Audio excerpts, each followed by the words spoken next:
சகரியான் புஸ்தகம் 4ஆம் அதிகாரம் 6வது வசனம்.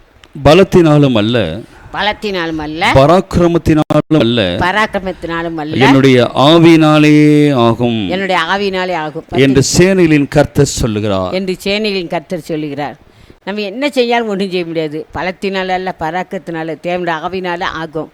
பரிசுத்தாவின் நமக்குள்ளே இருந்தார்னா எல்லா காரியத்தையும் சொல்லி தருவார். அதனால தான் பரிசுத்தாவின் அபிஷேகத்தை நம்ம பெற்றுக்கொள்ளணும். எப்படி நடக்கணும், என்ன செய்யணும், இதுக்கு என்ன செய்யலாம், அதுக்கு என்ன செய்யலாம், எல்லா காரியத்தையும் தேவன் சொல்லி தருவார். அதனால தான் பரிசுத்தாவின் அபிஷேகத்தை நம்ம ஒவ்வொருவரும் பெற்றுக்கொள்ள வேண்டும். கேட்கணும், கேட்குற எவனும் பெற்றுக்கொள்ளவன்னு சொல்லியிருக்காரு. நம்ம கேட்டு பெற்றுக்கொள்ள வேண்டும். பரிசுத்தாவினர் யாருக்கு தருவாராம்? வாசித்து பாருங்கள்.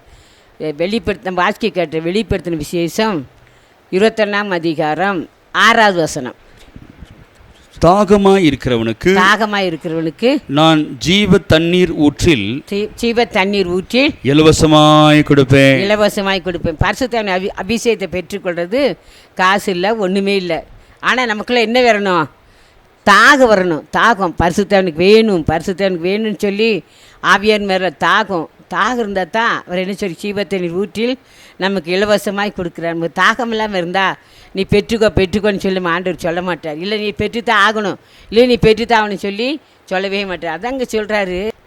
ஆதியாகம புஸ்தகத்தில் வாசித்து பார்த்தீங்கன்னா 6ஆம் அதிகாரம் 3வது வசனம் வாசித்து பாருங்க. என் ஆவி என்றைக்கும் மனுஷனோடே போராடுவதில்லை. மனுஷனோட என்ன செய்ய மாட்டார்? போராட மாட்டார். இல்லை நீ பெற்றுக்கணும், இல்லை நீ வேண்டாண்டவர், இல்லை நீ பெற்றுக்கோ அப்படின்னு சொல்ல போராட மாட்டார். விருப்பம் தாகம் இருந்துச்சுன்னா ஆண்டவராக இயேசு கிறிஸ்து நம்ம கேட்டால் கட்டால் இன்றைக்கே இப்போயே தர முடியும்.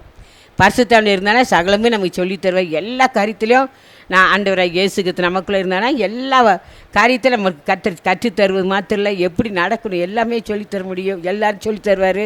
அது மாத்திரம் நம்ம சகலத்தை அறிந்து கொள்ள முடியும். பரிசுத்தாவில இல்லைன்னா ஒன்றுமே இல்லை. அல்லேலூயா.